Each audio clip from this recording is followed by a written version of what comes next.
എഴുന്നേറ്റേൽക്കാം. ദൈവവചനം നമുക്ക് ശ്രവിക്കാം.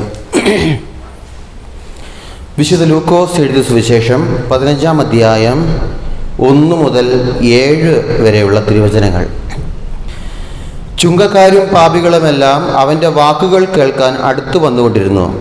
ഫരിസേയരും നിയമജ്ഞരും പിറുപിറുത്തു, ഇവൻ പാപികളെ സ്വീകരിക്കുകയും അവരോടുകൂടെ ഭക്ഷണം കഴിക്കുകയും ചെയ്യുന്നു. അവൻ അവരോട് ഈ ഉപമ പറഞ്ഞു, നിങ്ങളിൽ ആരാണ് തനിക്ക് 100 ആടുകൾ ഉണ്ടായിരിക്കെ അവയിലൊന്ന് നഷ്ടപ്പെട്ടാൽ 99 മരുഭൂമിയിൽ വിട്ടിട്ട് നഷ്ടപ്പെട്ടതിനെ കണ്ടുകിട്ടുവോളം തേടിപ്പോകാത്തത്? കണ്ടുകിട്ടുമ്പോൾ സന്തോഷിച്ച് അതിനെ തോളിലേറ്റുന്നു. വീട്ടിലെത്തുമ്പോൾ അവൻ കൂട്ടുകാരെയും അയൽവാസികളെയും വിളിച്ചുകൂട്ടി പറയും, നിങ്ങൾ എന്നോടുകൂടെ സന്തോഷിക്കുവിൻ, എൻ്റെ നഷ്ടപ്പെട്ട ആടിനെ കണ്ടുകിട്ടിയിരിക്കുന്നു. അതുപോലെ തന്നെ അനുതാപം ആവശ്യമില്ലാത്ത 99 നീതിമാന്മാരെക്കുറിച്ച് എന്നതിനേക്കാൾ അനുതപിക്കുന്ന ഒരു പാപിയെക്കുറിച്ച് സ്വർഗത്തിൽ കൂടുതൽ സന്തോഷമുണ്ടാകും എന്ന് ഞാൻ നിങ്ങളോട് പറയുന്നു. ദൈവമേ, സ്തുതിന് എനിക്ക് യോഗ്യമാകുന്നു. നമുക്കിരിക്കാം. പ്രിയമുള്ളവരെ, ലൂക്കോസിന്റെ സുവിശേഷം 15-ാം അധ്യായം 1 മുതൽ 7 വരെയുള്ള വചനഭാഗമാണ് നമ്മൾ വായിച്ചത്. ഇവിടെ നമ്മൾ ലൂക്കോസിന്റെ ഈ ഒരു സുവിശേഷം, ഈ 15-ാം അധ്യായം ലൂക്കോസ് 15 നമ്മൾ പരിശോധിക്കുകയാണെങ്കിൽ 3 ഉപമകളാണ് ഇതിന് പറയുന്നത്. 3 ഉപമകൾ. ഒന്നാമത് നമ്മൾ ഇന്ന് കേട്ട കാണാതായ ആടിൻ്റെ ഉപമ, രണ്ടാമത് കാണാതായ നാണയത്തിൻ്റെ ഉപമ, മൂന്നാമത് കാണാതായ അല്ലെങ്കിൽ ധൂർത്തപുത്രൻ്റെ ഉപമ. ആ 3 ഉപമകൾ ആണ് ഈ 15-ാം അധ്യായം മുഴുവനും കൊടുത്തിരിക്കുന്നത്. നമ്മൾ ഇന്ന് കേട്ടത് കാണാതായ ആടിൻ്റെ ഉപമയാണ്. ഒരു ചോദ്യം ചോദിക്കട്ടെ, ഇന്ന് കേട്ട ഈ ഉപമ, ഈ ആടിൻ്റെ കാണാതായ ആടിൻ്റെ ഉപമയുടെ ആരംഭം എവിടെ ഇന്നായിരിക്കും? ആരംഭം എവിടെ തൊട്ടാ? 15 തുടങ്ങുന്നത് എങ്ങനെയാ? ചുങ്കക്കാരും പാപികളുമെല്ലാം അവൻ്റെ വാക്കുകൾ കേൾക്കാൻ അടുത്ത് വന്നുകൊണ്ടിരുന്നു. ഫരിസേയരും നിയമജ്ഞരും പിറുപിറുത്തു, ഇവൻ പാപികളെ സ്വീകരിക്കുകയും അവരോടുകൂടെ ഭക്ഷണം കഴിക്കുകയും ചെയ്യുന്നു. അവൻ അവരോട് ഈ ഉപമ പറഞ്ഞു എന്ന് പറഞ്ഞുകൊണ്ടാണ് ഈ കാണാതായ ആടിൻ്റെ ഈ ഉപമ പറയുന്നത്. അങ്ങനെയാണെങ്കിൽ നിങ്ങളോട് ചോദിക്കുകയാണ്, ഇപ്പോൾ കിട്ടിക്കാണുമല്ലോ, എങ്കിൽ എവിടെ നിന്നാണ് ഇത് ആരംഭിക്കുന്നത്? ഈ ഉപമ, യേശു ഈ ഉപമ ആരംഭിക്കുന്നത് എവിടെ നിന്നായിരിക്കും?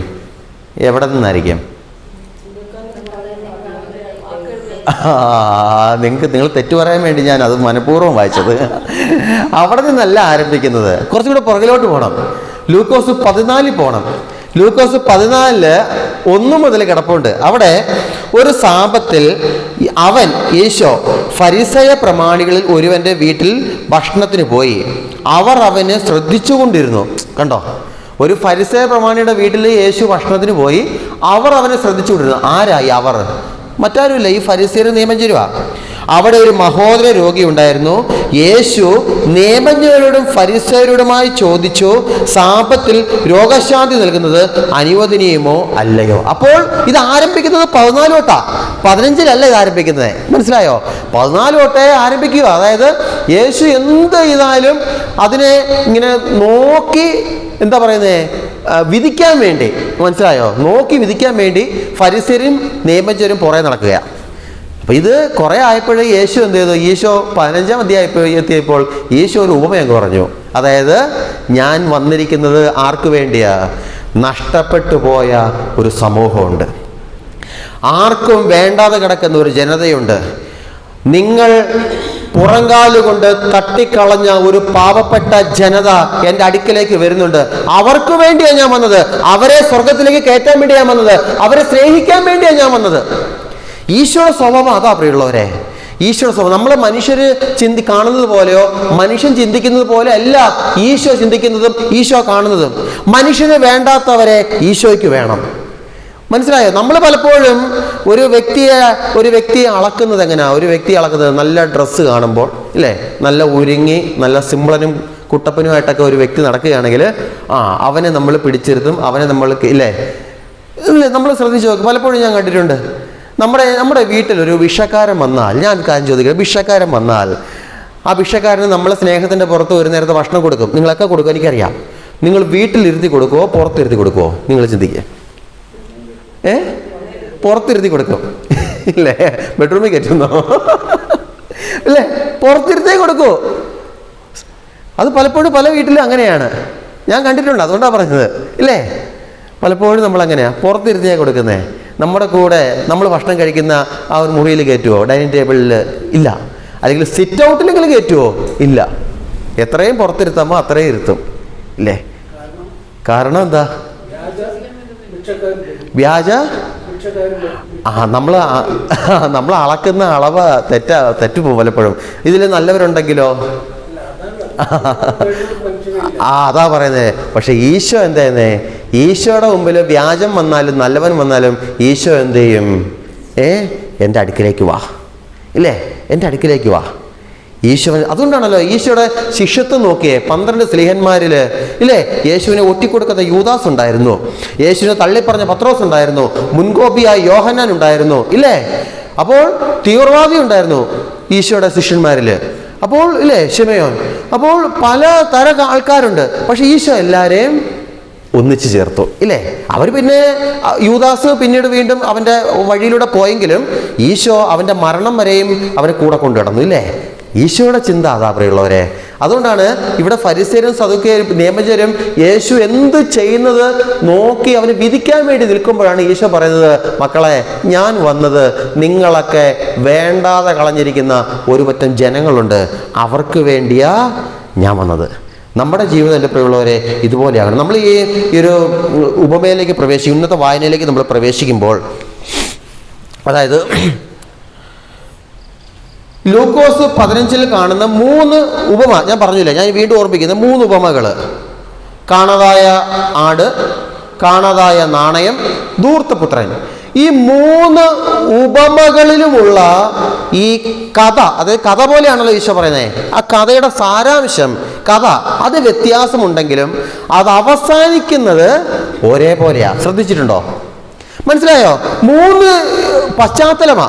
കാണാതായ ആടിന്റെ പശ്ചാത്തലമാണ് പറയുന്നത്. നാണയം കാണാതാകുന്നു, സ്ത്രീ മുറി മുഴുവൻ അടിച്ചു വാരി നാണയം എടുക്കുന്നു, ഇല്ലേ? കണ്ടുകിട്ടുന്നു, എടുക്കുന്നു. ധൂർത്തപുത്രൻ്റെ ഉപമ, ധൂർത്തപുത്രൻ സ്വയം ഇറങ്ങിപ്പോകുന്നു, അവൻ പാപികളുടെ കൂടെ ആയിരിക്കുന്നു, പാപം ചെയ്യുന്നു, വീട്ടിൽ നിന്ന് അകന്നു പോയ അവൻ സ്വയമേധയാ തിരിച്ച് അവൻ്റെ പിതാവിൻ്റെ അടുക്കിലേക്ക് വരുന്നില്ലേ? അപ്പോൾ 3 ആ ഒരു കഥ അവതരിപ്പിക്കുന്ന രീതിയും വ്യത്യാസമുണ്ട്, ആ ഒരു പശ്ചാത്തലം. പക്ഷെ ഇത് 3 അവസാനിക്കുന്നത് ഒരേ കാര്യത്തിലാണ്, ഇല്ലേ? അതായത് ഒരേ കാര്യത്തിൽ പറഞ്ഞാൽ നഷ്ടത്തിലാണ് ഈ 3 ഉപമ ആരംഭിക്കുന്നതെങ്കിലും അവസാനിക്കുന്നത് നേട്ടത്തിലാണ്. നഷ്ടത്തിൽ ആരംഭിക്കുന്നു, നേട്ടത്തിൽ അവസാനിക്കുന്നു. സങ്കടത്തിൽ ആരംഭിക്കുന്നു, സന്തോഷത്തിൽ അവസാനിക്കുന്നു. തകർച്ചയിൽ ആരംഭിക്കുന്നു, ഉയർച്ചയിൽ അവസാനിക്കുന്നു. കളഞ്ഞു പോകുന്നതിൽ ആരംഭിക്കുന്നു, കണ്ടു കിട്ടുന്നതിൽ അത് അവസാനിക്കുന്നു. വേദനയിൽ ആരംഭിക്കുന്നു, സൗഖ്യത്തിൽ അവസാനിക്കുന്നു. അതാ പറയുന്നേ, എല്ലാം ആരംഭിക്കുന്നത് ഒരു നഷ്ടത്തിലാണ്, എല്ലാം ആരംഭിക്കുന്ന ഒരു വേദനയിലാണ്. പക്ഷേ ഈ ഉപമകളെല്ലാം അവസാനിക്കുന്നത് എവിടാ? ഒരു സന്തോഷത്തിലാണ്, ഇല്ലേ? സന്തോഷത്തിലാണ്. അപ്പോൾ നമ്മൾ മനസ്സിലാക്കേണ്ട ഒരു കാര്യം, ഈ 3 ഉപമകളും നമ്മളിത് വായിച്ചത് ലൂക്കോസിന്റെ സുവിശേഷം 15:1 മുതൽ 7 വരെയുള്ള കാണാതായ ആടിന്റെ ഉപമയാണെങ്കിലും ഈ 3 ഉപമയെ നമ്മൾ ചേർത്ത് വെക്കാം. ഈ 3 ഉപമകൾ ആരംഭിക്കുന്നത് സങ്കടത്തിലും അവസാനിക്കുന്നത് സന്തോഷത്തിലുമാണ്, ഇല്ലേ? അതുപോലെ തന്നെ ഈ 3 ഉപമകൾ അവസാനിക്കുന്നിടത്ത് ഒരു മനുഷ്യന്റെ കൈ പറ്റി ഒരു കരം കാണുന്നുണ്ട്, ഒരു കൈ കാണുന്നുണ്ട്. മനസ്സിലായോ? 3 ഉപമയെ അവസാനിക്കുമ്പോഴും അവസാനിക്കുന്നിടത്ത് ഒരു കരം കാണുന്നുണ്ട്, ഒരു മനുഷ്യന്റെ കൈ കാണുന്നുണ്ട്. ആ കൈ ഏത് കൈയാ? അത് പിതാവായ ദൈവത്തിന്റെ കൈയാ. പിതാവായ ദൈവത്തിന്റെ കൈയാണ്.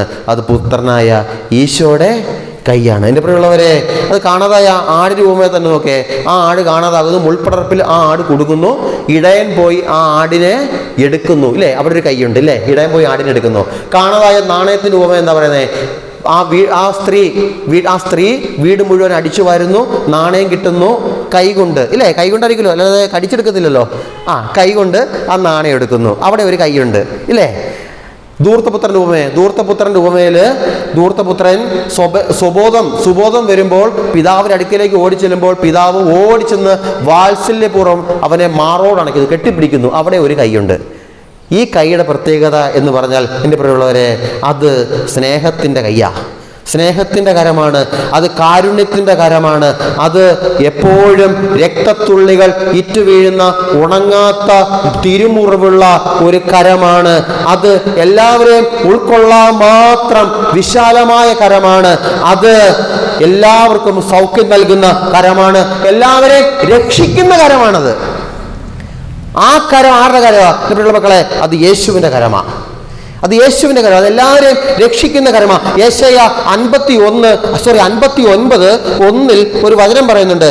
യേശയ്യ 59:1 പറയുന്നത് ഇങ്ങനെയാണ്: രക്ഷിക്കാൻ കഴിയാത്ത വിധം കർത്താവിന് കരം കുറുകെ പോയിട്ടില്ല, കേൾക്കാനാവാത്ത വിധം അവിടുത്തെ കാതുകൾക്ക് മാന്യം സംഭവിച്ചിട്ടില്ല. അപ്പോൾ കർത്താവിന്റെ കരം എന്ന് പറയുന്നത് എൻ്റെ മക്കളെ രക്ഷിക്കുന്ന കരമാണ്.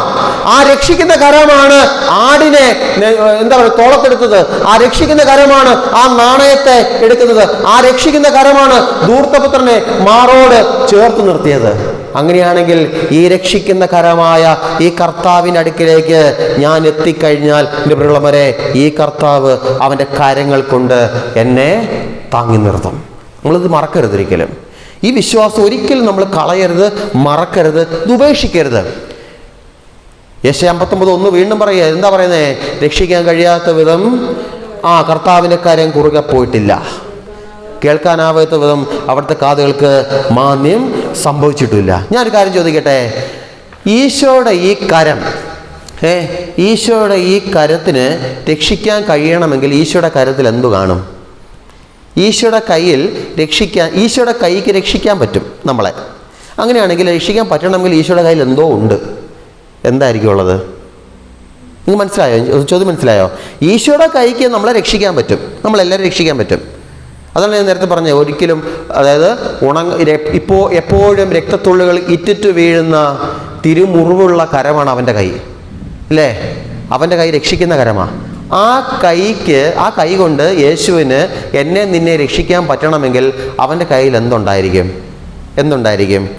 മർക്കോസ് 6:2 അവിടെ ഈ സിനഗോഗിൽ വെച്ച് ഈശോ ജനത്തെ പഠിപ്പിക്കുമ്പോൾ അവിടെ ഉണ്ടായിരുന്നവർ യേശുവിനെ അത്ഭുതത്തോടെ നോക്കുകയാണ്. യേശുവിനെ അത്ഭുതത്തോടെ നോക്കിയിട്ട് മർക്കോസ് 6:2 പറയുകയാണ്: സാബത്ത് ദിവസം സിനഗോഗിൽ അവൻ പഠിപ്പിക്കാൻ ആരംഭിച്ചു. അവൻ്റെ വാക്ക് കേട്ട പലരും ആശ്ചര്യപ്പെട്ട് പറഞ്ഞു, ഇവന് ഇതെല്ലാം എവിടെ നിന്ന്? ഇവന് കിട്ടിയ ഈ ജ്ഞാനം എന്ത്? എത്ര വലിയ കാര്യങ്ങളാണ് ഇവൻ്റെ കരങ്ങൾ വഴി സംഭവിക്കുന്നത്. മനസ്സിലായോ? സിനഗോഗിൽ ഉണ്ടായിരുന്നവർ ആശ്ചര്യപ്പെട്ട് പറയാ, എന്തു വലിയ കാര്യങ്ങളാ! രോഗികൾ സുഖപ്പെടുന്നു, പിശാചി ബാധിതർക്ക് സൗഖ്യം ലഭിക്കുന്നു, മരിച്ചവർ ഉയർക്കുന്നു, ഇല്ല കുഷ്ഠരോഗികൾ ശുദ്ധരാക്കപ്പെടുന്നു, അനേകർ അവന്റെ അടുക്കിലേക്ക് വരുന്നു. അപ്പോൾ ഇത് കണ്ടപ്പോൾ സിനഗോഗിൽ ഉണ്ടായിരുന്നവർ പറയുകയാണ്, എത്ര വലിയ കാര്യങ്ങളാണ് ഇവന്റെ കരങ്ങളിലൂടെ സംഭവിക്കുന്നത്. അങ്ങനെയാണെങ്കിൽ യേശുവിന്റെ കരങ്ങളിൽ എന്താ ഉള്ളത്? യേശുവിന്റെ കൈകൾ വഴി വലിയ കാര്യങ്ങൾ സംഭവിക്കണമെങ്കിൽ യേശുവിന്റെ കയ്യിൽ എന്തുണ്ട്? അനുഗ്രഹമുണ്ട്. ആരുടെ അനുഗ്രഹം? ആര് കൊടുത്ത അനുഗ്രഹം? ആ പിതാവായി ദൈവം കൊടുത്ത അനുഗ്രഹം, വേറെ ആരും കൊടുത്തതല്ല. യോഹന്നാൻ 13:3 ഒന്നെടുക്കാമോ? യോഹന്നാൻ 13:3 അവിടെ ഈശോ തന്നെ പറയുന്നുണ്ട് ഈ കാര്യം. യോഹന്നാൻ 13:3 ഈശോ പറയുകയാണ്, പിതാവ് സകലതും തൻ്റെ കാര്യങ്ങളിൽ ഏൽപ്പിച്ചിരിക്കുന്നുവെന്നും താൻ ദൈവത്തിൽ നിന്ന് വരികയും ദൈവത്തിങ്കിലേക്ക് പോവുകയും ചെയ്യുന്നുവെന്ന് യേശു അറിഞ്ഞു. മനസ്സിലായോ? പിതാവ് സകലതും തൻ്റെ കരങ്ങളിൽ ഏൽപ്പിച്ചു എന്നാ പറഞ്ഞത്. പിതാവ് സകലം തൻ്റെ കരങ്ങളിൽ ഏൽപ്പിച്ചു. പിതാവിന് എന്തൊക്കെയുണ്ട്? പിതാവായ ദൈവത്തിൻ്റെ ശക്തി, പിതാവായ ദൈവത്തിൻ്റെ സ്നേഹം, പിതാവായ ദൈവത്തിൻ്റെ നാമം. മനസ്സിലായോ? ഇവയെല്ലാം ദൈവം ആർക്ക് കൊടുത്തു? ഇങ്ങോട്ട് വിട്ടത് ഈ ഭൂമിയിലേക്ക് ഈശോയ്ക്ക് കൊടുത്തിട്ടാണ് ഈശോയെ ഈ ഭൂമിയിലേക്ക് വിട്ടത്. അപ്പോൾ യേശുവിൻ്റെ കയ്യിൽ എന്താ ഉള്ളത്? യേശുവിൻ്റെ കയ്യിൽ എല്ലാവർക്കും രക്ഷ ലഭിക്കണമെങ്കിൽ ഈശോയുടെ കയ്യിൽ എന്തുണ്ട്? ഈശോയുടെ കയ്യിൽ പിതാവായ ദൈവം എന്തൊക്കെ കൊടുത്തോ അതെല്ലാം ഉണ്ട്. അതുകൊണ്ടാണ് യേശുവിൻ്റെ കരങ്ങൾ വഴി അനേകം അത്ഭുതങ്ങൾ നടന്നതും ഇപ്പോഴും നടക്കുന്നത്. മനസ്സിലായോ എൻ്റെ പ്രിയമുള്ള മക്കളെ? അതുകൊണ്ട് ഇതൊന്നും നമ്മൾ ഒരിക്കലും മറക്കരുത്. ലൂക്കോസ് 5:17 വീണ്ടും എടുക്കാമോ? ഇതേ യേശുവിൻ്റെ കരത്തിൻ്റെ ശക്തിയെ പറ്റി വീണ്ടും പറയുക. ലൂക്കോസ് 5:17 ലൂക്കോസ് 5:17 പറയാണ്, രോഗികളെ സുഖപ്പെടുത്താൻ കർത്താവിൻ്റെ ശക്തി അവനിലുണ്ടായിരുന്നു. അപ്പൊ ആരുടെ ശക്തി? നേരത്തെ നമ്മൾ പറഞ്ഞില്ലേ, ആരുടെ ശക്തിയാ? കർത്താവിൻ്റെ ശക്തി. ഇല്ലേ? കർത്താവിന്റെ ശക്തി, തന്റെ പിതാവായ ദൈവത്തിന്റെ ശക്തിയാണ് ഈശോയിൽ ഉണ്ടായിരുന്നത്. രോഗികളെ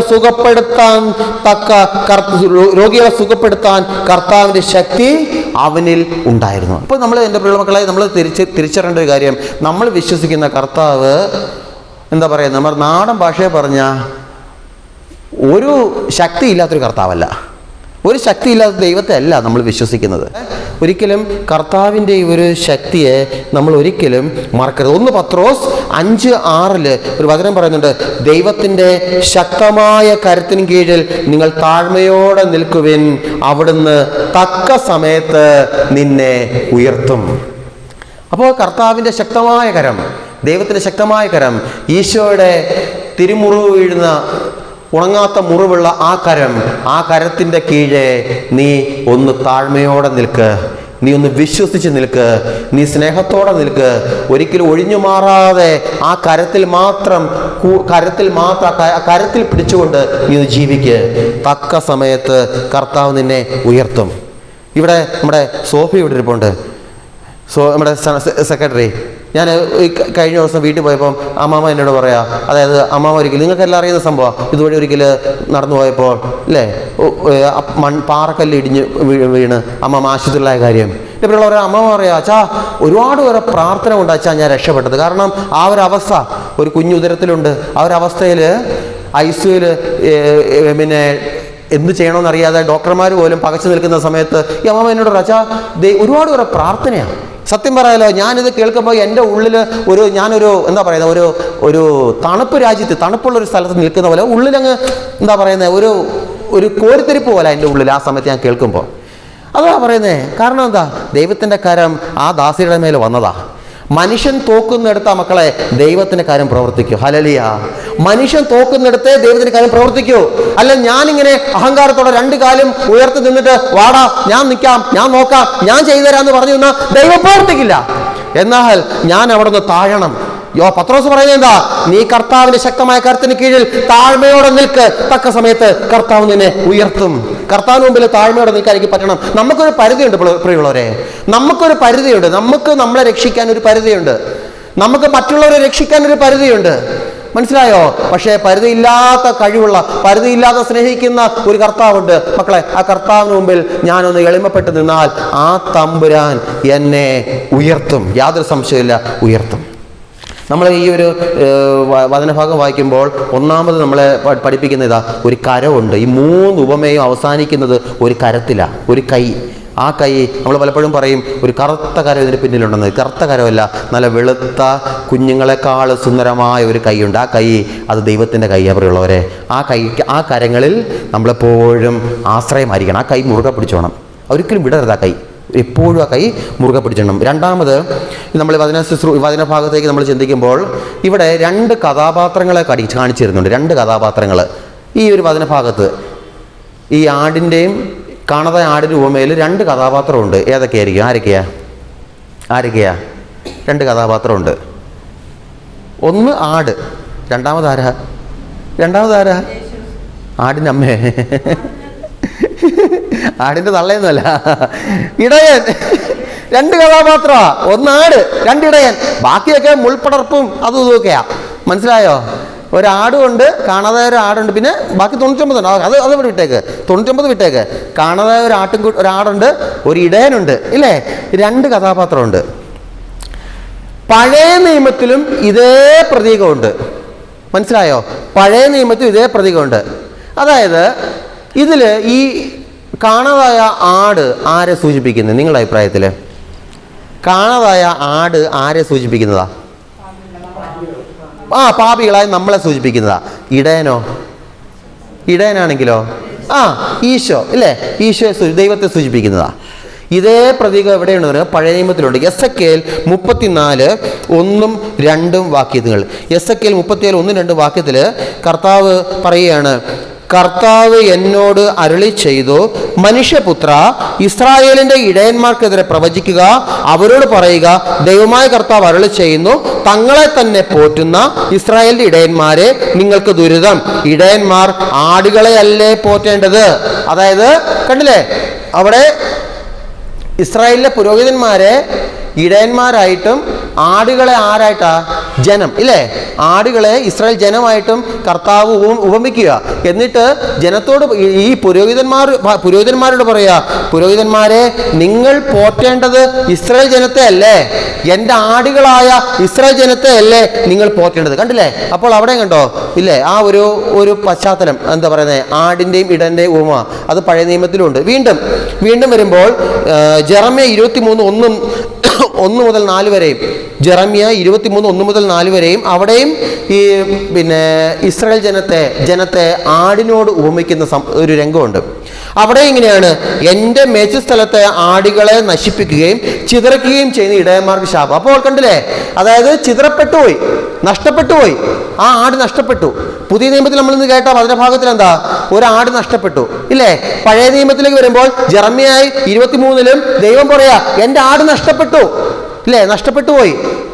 ആ നഷ്ടപ്പെട്ട ആടിനെ തിരിച്ചു കൊണ്ടുവരാൻ ദൈവം ഒരു വലിയ വാഗ്ദാനം ജെറമ്യ പ്രവാചകൻ 23-ൽ പറയുന്നുണ്ട്. എന്താണെന്നറിയാമോ? ജെറമ്യ 23:5 പറയുകയാണ്: ഇതാ, ഞാൻ ദാവീദിന്റെ വംശത്തിൽ നിന്ന് നീതിയുടെ ശാഖ മുളപ്പിക്കുന്ന ദിവസം വരുന്നു. കർത്താവ് അരുളി ചെയ്യുന്നു, അവർ രാജാവായി വാഴുകയും ബുദ്ധിപൂർവ്വം ഭരിക്കുകയും ചെയ്യും. നാട്ടിൽ നീതിയും ന്യായവും അവൻ നടപ്പാക്കും. അവന്റെ നാളുകളിൽ യൂദ രക്ഷിക്കപ്പെടും, ഇസ്രായേൽ സുരക്ഷിതമായിരിക്കും. കർത്താവാണ് ഞങ്ങളുടെ നീതി എന്ന പേരിലായിരിക്കും അവൻ അറിയപ്പെടുക. കണ്ടില്ല? അപ്പോൾ നഷ്ടപ്പെട്ടു പോയ ഒരു ജനം, ആടുകള്, അതിനെ കാണിച്ചുകൊണ്ട് ദൈവം പറയുകയാണ്, എൻ്റെ ജനം നഷ്ടപ്പെട്ടു, എൻ്റെ ആടുകൾ നഷ്ടപ്പെട്ടു. ആ നഷ്ടപ്പെട്ടിരിക്കുന്ന ആടുകളെ നോക്കിക്കൊണ്ട്, ജനത്തെ നോക്കിക്കൊണ്ട് കർത്താവ് പറയുകയാണ്, ഇതാ ഞാൻ ദാവീദിന്റെ വംശത്തിൽ നീതിയുടെ ശാഖ മുളപ്പിക്കുന്ന ദിവസം വരുന്നു. ദാവീദിന്റെ വംശത്തിൽ വരുന്ന നീതിയുടെ ശാഖ ഏതാ? ദാവീദിന്റെ വംശത്തിൽ നിന്ന് വരുന്ന നീതിയുടെ ശാഖ എന്ന് പിതാവ് ദൈവം ഉദ്ദേശിക്കുന്ന ആരെ പറ്റിയാ? കർത്താവ് യേശുവിനെ പറ്റിയാ. അപ്പൊ പറയാ, ഇതാ യേശു എൻ്റെ പുത്രൻ ദാ വരുന്നുണ്ട്. എന്തിനാ? നഷ്ടപ്പെട്ടു പോയ എൻ്റെ ആടിനെ വീണ്ടെടുക്കാൻ. ഈ വചനഭാഗത്തെ ഉദ്ധരിച്ചുകൊണ്ടാണ് ഈശോ പറയുന്നത്, ഒരാട് നഷ്ടപ്പെട്ടു, ഞാൻ പോയി അതിനെ കണ്ടെത്തും, ഞാൻ പോയി കണ്ടെത്തി തിരികെ കൊണ്ടുവരും. മനസ്സിലായോ? അതാ പറയുന്നേ എൻ്റെ മക്കളെ. ഇത് പഴയ നിയമത്തിലെ ഇതിൻ്റെ പ്രതീകമുണ്ട്, പഴയ നിയമം തൊട്ടേ ഉണ്ട്. ആടുകൾ, ജനം, ഇടയൻ, ദൈവം. ആട് നഷ്ടപ്പെടും, ഇടയൻ പുറകെ വന്ന് അതിനെ കണ്ടെത്തും. ജനം നഷ്ടപ്പെടും, ദൈവം അതിന് പുറകെ പോയി നഷ്ടപ്പെട്ടു പോയ ജനത്തെ കണ്ടെത്തി തോളിലേറ്റും, ഇല്ലേ? കണ്ടെത്തി തോളിലേറ്റും, മാറോടണയ്ക്കും, കെട്ടിപ്പിടിക്കും, സ്നേഹം കൊടുക്കും. ആ ഒരു പഴയ ആ ഒരു സൗഹൃദത്തിലേക്ക് വീണ്ടും ജനത്തെ ഈ ദൈവം കൊണ്ടുവരും. മനസ്സിലായോ? അപ്പോൾ എന്ത് ചെയ്യണം? നമ്മൾ എന്ത് ചെയ്യണം? ദൈവത്തിൻ്റെ കരങ്ങളിൽ മുറുകെ പിടിച്ചോണം. നമ്മൾ നഷ്ടപ്പെടാൻ പ്രിയമുള്ളവരെ, പലപ്പോഴും നമ്മൾ നഷ്ടപ്പെടാം. കാരണം നമ്മൾ ആരും, ഞാൻ എപ്പോഴും പറയുന്നൊരു കാര്യമാണ്, നമ്മളാരും സ്വർഗത്തിൽ നിന്ന് നൂലെ കെട്ടി ഇറങ്ങി വന്ന മാലകമാരൊന്നുമല്ല. നമ്മളൊക്കെ വെറും മനുഷ്യരാണ്. ഞാനും നിങ്ങളൊക്കെ മനുഷ്യരാണ്. നിങ്ങളെക്കാളും വലിയ പാപിയാണ് ഞാൻ. നമ്മളൊക്കെ പലപ്പോഴും നഷ്ടപ്പെടും, പാപം ചെയ്ത് നഷ്ടപ്പെടും. പക്ഷേ ഒരിക്കലും നമ്മളെ സ്നേഹിക്കുന്ന ദൈവത്തെ മറന്ന് പിന്നെ ജീവിക്കരുത്. തിരിച്ചു വരണം. മനസ്സിലായി? തിരിച്ച് അത് കർത്താവ് പറയുന്നുണ്ട്. അതായത് നീ പാപം ചെയ്ത് നീ എന്നിലേക്ക് അകന്നു പോയതിൻ്റെ ഇരട്ടി തീക്ഷ്ണതയോടെ എന്നിലേക്ക് തിരിച്ചു വരാനാണ് പറയുന്നത്. മനസ്സിലായോ? നീ പാപം ചെയ്ത് എന്നിൽ നിന്ന് അകന്നു പോയി, കുഴപ്പമില്ല, പക്ഷേ അതിൻ്റെ ഇരട്ടി തീക്ഷ്ണതയോടെ നീ എന്നിലേക്ക് തിരിച്ചു വരണം. ദൈവം അത് ആഗ്രഹിക്കുന്നത്. ഒരിക്കലും നമ്മൾ പാപം ചെയ്ത് ജീവിക്കാനല്ല എൻ്റെ പ്രിയമുള്ള മക്കളെ കർത്താവ് ആഗ്രഹിക്കുന്നത്. നമ്മളൊക്കെ പാപത്തിൽ വീഴും, കർത്താവിനറിയാം. അതുകൊണ്ടാണല്ലോ നീതിമാൻ പോലും 7 പ്രാവശ്യം 7 തവണ തെറ്റിൽ വീഴുന്നവർ. നീതിമാൻ പോലും 7 തവണ തെറ്റിൽ വീഴുന്നെങ്കിൽ പാപികളായ നമ്മുടെ കാര്യമോ? മനസ്സിലായോ? അതാ പറയുന്നത്. നമ്മൾ പാപത്തിൽ വീഴാം, പക്ഷേ തമ്പുരാൻ്റെ അടുക്കിലേക്ക് തിരിച്ചു വരണം. ഈശോ അത് ആഗ്രഹിക്കുന്നത്. അങ്ങനെ തിരിച്ചു വരുമ്പോൾ ഇന്നത്തെ സുവിശേഷത്തിൽ അവസാനം പറയുന്ന പോലെ, നിന്നെ പ്രതി ആര് സന്തോഷിക്കും? സ്വർഗം സന്തോഷിക്കും. ഹല്ലേലൂയ. സ്വർഗം സന്തോഷിക്കും എന്ന് പറഞ്ഞാൽ പിതാവായ ദൈവം മാത്രമല്ല, പുത്രനായ ഈശോ മാത്രമല്ല, പരിശുദ്ധാത്മാവ് മാത്രം, പരിശുദ്ധത്വം മാത്രമല്ല, പിന്നെയോ സ്വർഗത്തിലെല്ലാ മാലാഖമാരും, സ്വർഗം മുഴുവനും സന്തോഷിക്കുന്ന പറഞ്ഞേ. നിന്നെ പ്രതി, നീ ഒരൊറ്റൊരുത്തൻ കാരണം, നീ ഒറ്റൊരുത്തി കാരണം നിന്നെ പ്രതി സ്വർഗം സന്തോഷിക്കും. നമുക്ക് ഈ ഒരു ചിന്ത എൻ്റെ പ്രിയ മക്കളെ ഒരിക്കലും മറക്കാതിരിക്കാം. മനസ്സിലായോ? മറക്കാതിരിക്കാം. പലപ്പോഴും നമ്മൾ ഇത് മറക്കുന്നതുകൊണ്ടാണ് നമ്മൾ വീണ്ടും വീണ്ടും പാപത്തിൽ ഇങ്ങനെ വീണു പോകുന്നത്. മറക്കുന്നതുകൊണ്ടല്ല. ഒരിക്കലും ബെനഡിക്ട് 16 മാർപ്പാപ്പ ഇങ്ങനെ പറയുകയുണ്ടായി. അതായത് നീ ഒരിക്കലും ക്ഷമ ചോദിച്ച് മടുക്കരുത്. കാരണം എന്താണെന്നറിയോ? നമ്മുടെ ദൈവം ക്ഷമിച്ച് മടുക്കാത്ത ദൈവമാണ്. ബെനഡിക്ട് 16 മാർപ്പാപ്പ പറഞ്ഞതാ. നീ ഒരിക്കലും ക്ഷമ ചോദിച്ച് മടുക്കരുത്. കാരണം നീ എത്ര ക്ഷമ ചോദിച്ചാലും ക്ഷമിച്ചു മടുക്കാത്തൊരു ദൈവമാണ് നമ്മുടെ ദൈവം. അതുകൊണ്ട് പാപത്തിൽ വീഴാം, അതിനെപ്പറ്റി പേടിക്കുന്നുണ്ട്. പാപത്തിൽ അയ്യോ ഞാൻ പാപത്തിൽ വീണു നശിച്ചു എന്നല്ല.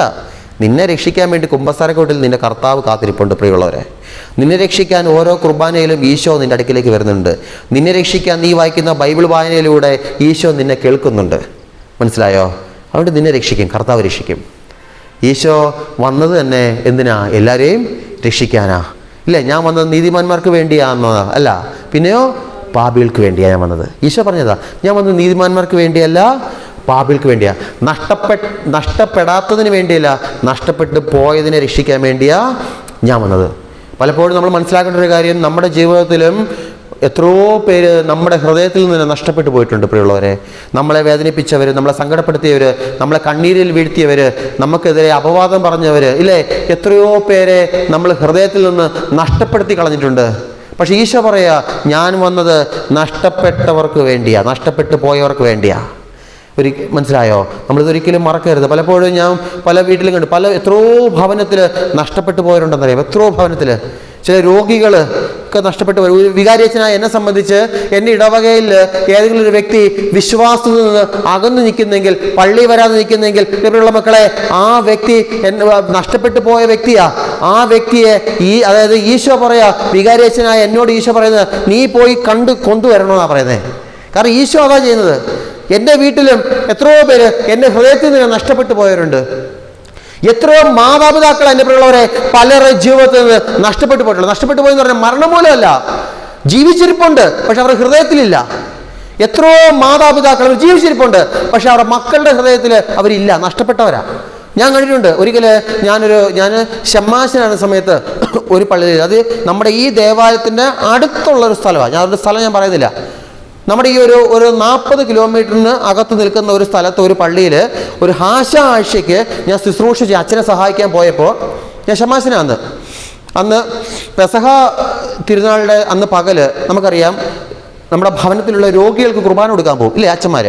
പെസഹ ദിവസത്തിന് അന്ന് പകല് രോഗികൾ കുർബാന കൊടുക്കാൻ പോകുന്ന സമയത്ത് അച്ഛൻ്റെ കൂടെ ഞാനും പോയി. അന്ന് ഞാനൊരു വീട്ടിൽ പോയതാ. ഒരു നല്ല കെട്ടിടം, ഒരു വാർത്ത കെട്ടിടത്തിൽ ഒരമ്മ രോഗിയാണ്, അമ്മയ്ക്ക് കുർബാന കൊടുക്കണം, മക്കളെ അറിയിച്ചാണ് ചെന്നത്. നല്ല വാർത്ത കെട്ടിടം. പക്ഷേ ഈ അമ്മ താമസിക്കുന്നത് ആ വാർത്ത കെട്ടിടത്തിലല്ല. അമ്മ കിടത്തിയിരിക്കുന്നത് എവിടെയെന്നറിയാമോ? ആ വാർത്ത കെട്ടിടത്തിന് ചേർന്ന് ഒരു ആപ്സറ്റോസ് ഷീറ്റ് അടിച്ച ഒരു കൊച്ചു മുറി, ആ മുറിക്കകത്ത് അമ്മ കിടക്കുന്നത്. കൊച്ചൊരു വാൾ ഫാനും വെച്ചിട്ടുണ്ട് അവിടെ. നിങ്ങൾക്കറിയാം, ഈ ആഴ്ച നടക്കുന്ന സമയത്ത് നമ്മുടെ കാലാവസ്ഥ എന്താ? നല്ല ചൂട് സമയമാണ്. വാർത്ത കെട്ടിടത്തിൽ മുറി ഇല്ലാഞ്ഞിട്ടാണോ? അല്ല, മുറി ഇല്ലാഞ്ഞിട്ടല്ല. പക്ഷെ ഈ അമ്മ പെറ്റ തള്ള കിടത്തിരിക്കുന്നത് എവിടെ അറിയോ? അതിന് പുറത്തൊരു ആപ്സറ്റോസ് ഷീറ്റ്, അത് ഇട്ടിട്ട് ഒരു മുറി ഉണ്ടാക്കിയിട്ട് അതിനകത്താണ്. ആ ഷീറ്റിൽ നിന്ന് വരുന്ന ചൂട് എന്തുമാത്രമുണ്ട്? ആ ചൂടിനകത്ത് ഒരു വാൾ ഫാനിൻ്റെ കീഴിലാണ് ആ അമ്മയെ കിടത്തിയിരിക്കുന്നത്. എന്നിട്ട് മക്കൾ പറയാം, അച്ഛാ എൻ്റെ അമ്മയ്ക്ക് കുർബാന കൊടുക്കണം. ഇതാ പറയുന്നത്. ജീവിച്ചിരിപ്പുണ്ട് പല വീട്ടിലും മാതാപിതാക്കൾ, പക്ഷേ മക്കളെ സംബന്ധിച്ച് അവർ നഷ്ടപ്പെട്ടു പോയവരാ. മനസ്സിലായോ? ഒരു കാര്യം മനസ്സിലാക്കേണ്ടത്, മെനഞ്ഞാന്ന് ഞാനൊരു വീഡിയോ കണ്ട്, 2 നില ഒരു വലിയൊരു കെട്ടിടം കാണിക്കുക. കെട്ടിടത്തിൻ്റെ മുമ്പിലത്തെ ഒരു ഗേറ്റിൽ ഒരു ബോർഡ്, വൃത്തസദനം. ഒരു ഷോർട്ട് ഫിലിമാണ്, ഒരു വൃത്തസദനം, ഇത്രേ കാണിക്കുന്നുള്ളൂ. ഒരു കാറ് ഗേറ്റ് കടന്ന് അകത്തേക്ക് വരുന്നു. കാറിൽ നിന്ന് ഒരു ചേട്ടൻ, ഒരു ഭർത്താവ്, ഭാര്യ, ഒരു മോൻ, ഒരു കുഞ്ഞു മോനും ഇറങ്ങി വരുന്നു. ചേട്ടൻ ഈ ഭർത്താവ് മോനെ തോളത്തെടുത്തിട്ട് അങ്ങോട്ട് കയറുന്ന സമയത്ത് പറഞ്ഞു, മോനെ വല്യമ്മച്ചിയെ ഇപ്പം കാണാം കേട്ടോ എന്ന് പറഞ്ഞുകൊണ്ട് വല്യമ്മച്ചിയെ കാണിക്കാൻ പോവാ. എവിടാ? വൃത്തമന്ദിരമാ. വല്യമ്മച്ചിയെ കാണിക്കാൻ പോകുന്നു. വല്യമ്മച്ചി അമ്മ ഇങ്ങനെ കിടക്കുന്നു, കട്ടിലെ കിടക്കുന്നു. മോൻ പറയുന്നു അമ്മ എന്ന് വിളിക്കുമ്പോൾ അമ്മ കണ്ണു തുറക്കുന്നു, എഴുന്നേൽക്കുന്നു, സംസാരിക്കുന്നു, കെട്ടിപ്പിടിക്കുന്നു, ഉമ്മ കൊടുക്കുന്നു. വീട്ടിൽ കൊടുക്കത്തില്ല. വീട്ടിൽ കൊടുത്തിരുന്ന അമ്മ പണ്ടേ അവിടെ നിന്ന് തന്നെ വീട്ടിൽ കൊടുക്കത്തില്ല, വൃത്തമന്ദിരത്തിലാണ് കൊടുക്കുന്നത്. ഈ ഉമ്മയും ഇതല്ല, മനസ്സിലായോ? ഉമ്മ കൊടുക്കുന്നു, ടാറ്റ കൊടുക്കുന്നു, അമ്മയ്ക്ക് ഭക്ഷണം വിളമ്പി കൊടുക്കുന്നു. ഉടനെ ഈ അമ്മ മോനോട് പറഞ്ഞു, മോനെ എനിക്കൊരു ആവശ്യമുണ്ട്. അമ്മ എന്ത് പറഞ്ഞാലും ഞാൻ ചെയ്തുതരാം. അമ്മ പറ. ഇത് വീട്ടിൽ ചെയ്തിരുന്നെങ്കിലോ ഈ അമ്മ ഇവിടെ കിടക്കുമോ? ഇല്ല. അമ്മ എന്ത് പറഞ്ഞു ചെയ്തുതരാം. ഉടനെ അമ്മ പറയാ, മോനെ ഇവിടുത്തെ എൻ്റെ ഫാനിന് സ്പീഡില്ലടാ, എൻ്റെ ഫാൻ സ്പീഡില്ല, അതുകൊണ്ട് ഭയങ്കര ചൂടാണ്, ഉറങ്ങാൻ പറ്റുന്നില്ല. ജനല് തുറക്കാമെന്ന് വെച്ചാൽ ജനല് തുറക്കുമ്പോൾ കൊതുക് വരും, അപ്പോൾ ജനലും തുറക്കുന്നില്ല. എനിക്ക് ഈ ഫാൻ ഒന്ന് നന്നാക്കി തരാൻ നീ ഒന്ന് സിസ്റ്റർമാരോട് പറയാമോ? ഉടനെ ഈ മോൻ പറയാം, അമ്മ എന്തിനാ അമ്മ ഫാൻ ശരിയാക്കുന്നത്? ഈ ഫാൻ മാറ്റി പുതിയ ഫാൻ ഞാൻ വെച്ചുതരാമെന്ന്. പുതിയ ഫാൻ. ഉടനെ ഈ അമ്മ തിരിച്ച് മറുപടി പറഞ്ഞു, മോനെ പുതിയ ഫാനൊന്നും വേണ്ട, ഒരു കാര്യം ചെയ്യ്, നീ ഒരു കാര്യം ചെയ്യ്, നീ ഒരു കാര്യം ഫാൻ ഒരു കാര്യം ചെയ്യും, എന്നാലും പുതിയ ഫാൻ വെക്കുമെന്നല്ല പറഞ്ഞേ, പുതിയ ഫാൻ വെക്കണ്ട, നീ ഒരു AC വെക്കാൻ പറഞ്ഞ്, ഒരു AC. ഉടനെ അമ്മ പറയാം, അവൻ്റെ മോൻ പറയാം, അമ്മയ്ക്ക് എന്തിനാ അമ്മ ഇപ്പം AC? ഉടനെ ഈ അമ്മ പറഞ്ഞ മറുപടി എന്ന് പറയാം, മോനെ എനിക്ക് ഫാൻ ഇല്ലെങ്കിലും ഞാൻ കിടക്കും, AC ഇല്ലെങ്കിലും കിടക്കും, പക്ഷേ നിനക്കൊരു മോൻ വളർന്നു വരുന്നുണ്ട്, അവൻ ഇത് കണ്ടാ വളരുന്നേ, അവൻ വളരുമ്പോണ്ടല്ലോ നിന്നെ ഈ മുറിയിലാക്കും, അന്ന് നിനക്ക് ചിലപ്പോൾ AC ആയിരിക്കും ആവശ്യം, അപ്പോൾ ഇപ്പോഴേ നീ ഒരു AC വാങ്ങിച്ചു വെക്ക്. മനസ്സിലായോ? നിങ്ങൾക്ക് മനസ്സിലായോ? ഒരു ഷോർട്ട് ഫിലിമാണ്. വചനം പറയുന്നുണ്ട്, നീ വിതയ്ക്കുന്നതേ കൊയ്യൂ. ഹല്ലേലൂയ. നീ വിതയ്ക്കുന്നതേ കൊയ്യോ. ജോബ് 4:8 പറയുന്നുണ്ട്. ജോബ് 4:8 ഒന്നെടുക്കാമോ? ഒരുപാട് നഷ്ടപ്പെട്ടു പോയവരുണ്ട് എൻ്റെ പ്രിയമുള്ളവരെ, ഒരുപാട് നഷ്ടപ്പെട്ടു പോയവരുണ്ട്. നമ്മുടെ മനസ്സിൽ നിന്ന് തന്നെ നഷ്ടപ്പെട്ടു പോയവരുണ്ട്. അവരെയൊക്കെ നമ്മൾ തേടി തിരിച്ചു കൊണ്ടുവരണം. മനസ്സിലായി? തിരിച്ച് നമ്മുടെ മനസ്സിലവരെ കയറ്റണം, നമ്മുടെ ഭവനത്തിൽ പ്രവേശിപ്പിക്കണം, നമ്മുടെ സ്നേഹ വലയത്തിനുള്ളിൽ നഷ്ടപ്പെട്ടവരെയൊക്കെ ചേർക്കണം. ജോബ് 4:8 പറയുന്നത് എന്താ? അനീതി ഉഴുത് തിന്മ വിതയ്ക്കുന്നവൻ അത് തന്നെ കൊയ്യുന്നതാണ് ഞാൻ കണ്ടിട്ടുള്ളത്. മനസ്സിലായോ? അനീതി ഉഴുത് തിന്മ വിതയ്ക്കുന്നവൻ അത് തന്നെ കൊയ്യും. ഞാൻ എന്താണോ ചെയ്യുന്നത് അതിൻ്റെ ഫലം എനിക്ക് കിട്ടും, യാതൊരു സംശയമില്ല. ഞാൻ ചെയ്യുന്ന നല്ല പ്രവൃത്തിയാണെങ്കിൽ അതിന് ഫലം എനിക്ക് കിട്ടും. ഞാൻ ചെയ്യുന്നത് തിന്മയാണെങ്കിൽ, പാപം നിറഞ്ഞതാണെങ്കിൽ, മറ്റുള്ളവരെ അവഗണിക്കുന്ന പ്രവൃത്തിയാണ് ഞാൻ ചെയ്യുന്നതെങ്കിൽ അത് തന്നെ എനിക്ക് കിട്ടുകയുള്ളൂ. ഞാൻ എന്താണോ വിതയ്ക്കുന്നത് അത് തന്നെ കൊയ്യുകയുള്ളൂ. ഗലാത്യർ 6:7 വചനം പറയുന്നുണ്ട്. ഗലാത്യർ 6:7 നിങ്ങൾക്ക് വ്യാമോഹം വേണ്ട, ദൈവത്തെ കബളിപ്പിക്കാനാവില്ല, മനുഷ്യൻ വിതയ്ക്കുന്നത് തന്നെ കൊയ്യും. മനുഷ്യൻ വിതയ്ക്കുന്നത് തന്നെ കൊയ്യുള്ളൂ, വേറൊന്നുമല്ല. ഞാൻ എന്താണോ കൊടുക്കുന്നത്, ഞാൻ എന്താണോ ചെയ്യുന്നത് അതിൻ്റെ ഫലം എൻ്റെ പിള്ളേർ മക്കളെ അത് തന്നെ എനിക്ക് കിട്ടുകയുള്ളൂ. പോസിറ്റീവ് ആണെങ്കിൽ പോസിറ്റീവ്, നെഗറ്റീവ് ആണെങ്കിൽ നെഗറ്റീവ്. എനിക്കറിയാവുന്നൊരു കുടുംബമുണ്ട് എൻ്റെ നാട്ടിലാ. അപ്പൻ മുഴുത്ത മദ്യപാനി, അപ്പൻ്റെ ഭയങ്കര മദ്യപാനി. അപ്പൻ മദ്യപിച്ച് വന്നു കഴിഞ്ഞാൽ ഈ മനുഷ്യൻ അയാളുടെ ഭാര്യയെ തല്ലും, മകനെ തല്ലും, വീട് തല്ലി തകർക്കും, എല്ലാം ചെയ്യും. കാലങ്ങൾ കടന്നുപോയി, മകൻ വളർന്നപ്പോൾ മകൻ എന്ത് ചെയ്തു? മകൻ അപ്പനെ പോലെ പറയാൻ പറ്റത്തില്ല, അപ്പനേക്കാളും മദ്യപാനിയായി. ഇവനും അതേപോലെ ആ മദ്യം കഴിച്ചിട്ട് വന്നു കഴിഞ്ഞാൽ അപ്പൻ ചെയ്തത് തന്നെ ഇവനും ചെയ്തു. വീട് തല്ലി തകർക്കുന്നു, ഫർണിച്ചറെല്ലാം നശിപ്പിക്കുന്നു, ചീത്ത വിളിക്കുന്നു, വീട്ടിലെ സമാധാനം നഷ്ടപ്പെടുത്തുന്നു. അവസാനം കുറച്ച് ദിവസം കഴിഞ്ഞപ്പോൾ എന്ത് ചെയ്യുന്നറിയാമോ? ഇവൻ മദ്യപിച്ച് വന്നിട്ട് ഈ മനുഷ്യനെ തല്ലി, ഇവൻ്റെ അപ്പനെ തല്ലി. അപ്പോഴാണ് ഇയാളുടെ ചങ്കിൽ കൊണ്ടത്. ചങ്കിൽ കൊണ്ടു കഴിഞ്ഞപ്പോൾ എന്താ എൻ്റെ പിള്ളേർ മക്കളെ, ഈ അടുത്ത് നടന്ന സംഭവം, ഒരാഴ്ചയായിട്ടുള്ളൂ. ഈ മനുഷ്യൻ ഒരു മുഴം കയറിൽ അയാളുടെ ജീവിതം അവസാനിപ്പിച്ചു. ആരാ വിതച്ചത്? മകനാണോ? അല്ല, ഞാൻ പറയും അപ്പനാ വിതച്ചത്. അപ്പൻ വിതച്ചതിൻ്റെ ഫലമാ ഒരു മുഴം കയറിൽ അയാൾ അവസാനിപ്പിച്ചത്. അതാ പറയുന്നത്. ഈ ഇടയ്ക്ക് ഒരാഴ്ചയായുള്ളൂ എൻ്റെ നാട്ടിൽ നടന്ന സംഭവമാണ് ഞാൻ പറഞ്ഞത്. മനസ്സിലായോ? എൻ്റെ പിള്ളേർ മക്കളെ, ഈശോ വന്നത് എന്തിനാ?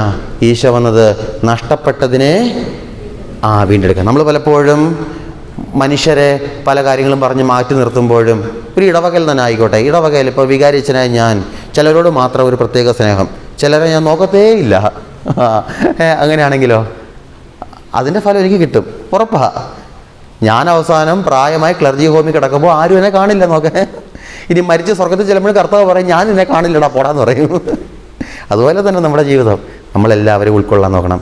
പ്രത്യേകിച്ച് നമ്മുടെ കുടുംബത്തിൽ പ്രായമായവരുണ്ടെങ്കിൽ അവരൊക്കെ നഷ്ടപ്പെടുത്താനല്ല, മരണം വരെ അവരെ ശുശ്രൂഷിക്കാൻ, അവരെ സേവിക്കാൻ, അവരെ സ്നേഹിക്കാൻ, ഇനി മരിച്ചു കഴിഞ്ഞാലും അവർക്ക് വേണ്ടി അവരെ ഓർത്ത് പ്രാർത്ഥിക്കാൻ നിങ്ങളും നിങ്ങളുടെ തലമുറയും ശ്രമിക്കണം. നിങ്ങൾ ചെയ്യുന്നുണ്ട്. നിങ്ങൾ എന്തെന്നറിയോ? നിങ്ങളുടെ അടുത്ത തലമുറയ്ക്ക് ഇത് പറഞ്ഞു കൊടുക്കണം.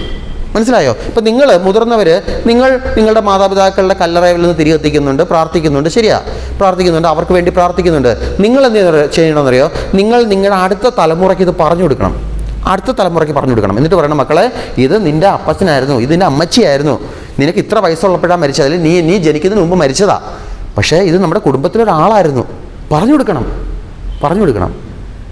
അങ്ങനെ പറഞ്ഞു കൊടുത്ത് അവരെ പരിശീലിപ്പിച്ചുണ്ടല്ലോ, നാളെ നിങ്ങളുടെ കുഴിമാടത്തിൽ വന്ന് നിങ്ങളുടെ മക്കൾ തിരികെത്തിക്കും. യാതൊരു സംശയമില്ല. നിങ്ങളുടെ കുഴിമാടത്തിൽ നിങ്ങളുടെ മക്കൾ വന്ന് തിരികെത്തിക്കും. ഒരിക്കലും നഷ്ടപ്പെടുത്തി കളയരുത്. ഈശോ മത്തായി 18:14 ഈശോ പറയുന്നത് എന്താ? മത്തായി 18:14 ഈ ചെറിയവരിൽ ഒരുവൻ പോലും നശിച്ചു പോകാൻ എൻ്റെ സ്വർഗസ്ഥനായ പിതാവ് ഇഷ്ടപ്പെടുന്നില്ല. അല്ലേ? ഒരാൾ പോലും നശിച്ചു പോകാൻ ദൈവം ആഗ്രഹിക്കുന്നില്ല. പിന്നെ നമ്മളെന്തിനാണ് പ്രിയമുള്ളവരെ ആഗ്രഹിക്കുന്നത്? നമ്മളും ആഗ്രഹിക്കരുത്. നമുക്ക് തുടർന്ന് വിശുദ്ധ കുർബാനയുടെ ആരാധനയിലേക്ക് പ്രവേശിക്കുകയാണ്. വിശുദ്ധ കുർബാന ആരാധനയിൽ പ്രവേശിക്കുമ്പോൾ നമ്മുടെ ജീവിതത്തിൽ നിന്ന് ആരെങ്കിലും നഷ്ടപ്പെട്ടു പോയിട്ടുണ്ടെങ്കിൽ, നഷ്ടപ്പെട്ടു പോയെന്ന് പറഞ്ഞാൽ മരിച്ചു പോയെന്നല്ല, സ്നേഹിക്കാൻ മറന്നുപോയ ഏതെങ്കിലും ജന്മങ്ങളുണ്ടെങ്കിൽ, ജന്മങ്ങൾ മനസ്സിലായോ? എനിക്കറിയാം എൻ്റെ പ്രിയമുള്ള മക്കളെ, ഒരു വീട്ടിൽ ഒരമ്മ കുറേ വർഷങ്ങളായിട്ട് തളർന്നു കിടക്കുക. 8-10 വർഷമായിട്ട് അമ്മ കെട്ടിലെ കിടപ്പാ. അപ്പോൾ അമ്മയുടെ ഒരു മകൻ പെന്തക്കോസ്തിലെ ഒരു പെന്തക്കോസ്തിലെ പാസ്റ്ററാ. ആ പാസ്റ്ററോട് ആ അമ്മയുടെ ഒരു മകൾ പറഞ്ഞു, അച്ചാച്ചാ അമ്മയ്ക്ക് സീരിയസാ, അച്ഛനൊന്ന് വരാൻ പറ്റുമോ എന്ന് പറഞ്ഞപ്പോൾ ഈ മകൻ പറയാം, പാസ്റ്ററാണേ, വചനം പ്രസംഗിക്കുന്നവനാ, പറയുക സ്വത്ത് എഴുതി തന്നപ്പോഴേ എനിക്ക് തന്നില്ലല്ലോ അത്രയും, അതുകൊണ്ട് അവിടെ കിടക്കട്ടെന്ന്. ഒരു വചനം പറയുന്ന ഒരു സുവിശേഷകൻ പറഞ്ഞതാ, എനിക്ക് സ്വത്ത് വിധിച്ച് തന്നപ്പോഴേ എനിക്ക് തന്നില്ലല്ലോ അത്രയും, അവിടെ കിടക്കട്ടെ. അത് നഷ്ടപ്പെട്ടു പോയി. പക്ഷേ വചനമൊക്കെ പറയുന്നുണ്ട് ഇല്ലേ? എൻ്റെ ജീവിതത്തിൽ നമുക്ക് സംഭവിക്കാം. നമ്മൾ പുറമേ നമ്മളെല്ലാം നല്ല നല്ല സുന്ദരന്മാരായിട്ട് ജീവിക്കും, സുന്ദരികളായിട്ട് ജീവിക്കും, ഇല്ലേ? വചനമൊക്കെ പറയും, പ്രാർത്ഥിക്കും, എല്ലാം ചെയ്യും. പക്ഷേ ചില നഷ്ടപ്പെട്ട ജന്മങ്ങൾ നമ്മുടെ ജീവിതത്തിലുണ്ടെങ്കിലോ ഒരു പ്രയോജനം കിട്ടില്ല പ്രിയമുള്ളവരെ. അതുകൊണ്ട് എല്ലാവരെയും സ്നേഹിക്കാനും കരുതാനുള്ള കൃപ നമുക്ക് ചോദിച്ചു വാങ്ങാം. പ്രത്യേകിച്ച് നമ്മളേതെങ്കിലും പാപം മൂലം കർത്താവിൽ നിന്ന് നഷ്ടപ്പെട്ട് അകന്നു പോയിട്ടുണ്ടെങ്കിൽ, കർത്താവെ എൻ്റെ പാപങ്ങളെല്ലാം ക്ഷമിച്ച് നിന്നോടുള്ള ആ പഴയ സ്നേഹത്തിലേക്ക് എന്നെ തിരിച്ചു വരുത്തണമേ എന്ന് നമുക്ക് ഈ ആരാധനയിൽ പ്രാർത്ഥിക്കാം. നമുക്ക് ദിവ്യകാരുണ്യ ആരാധനയിലേക്ക് പ്രവേശിക്കാം.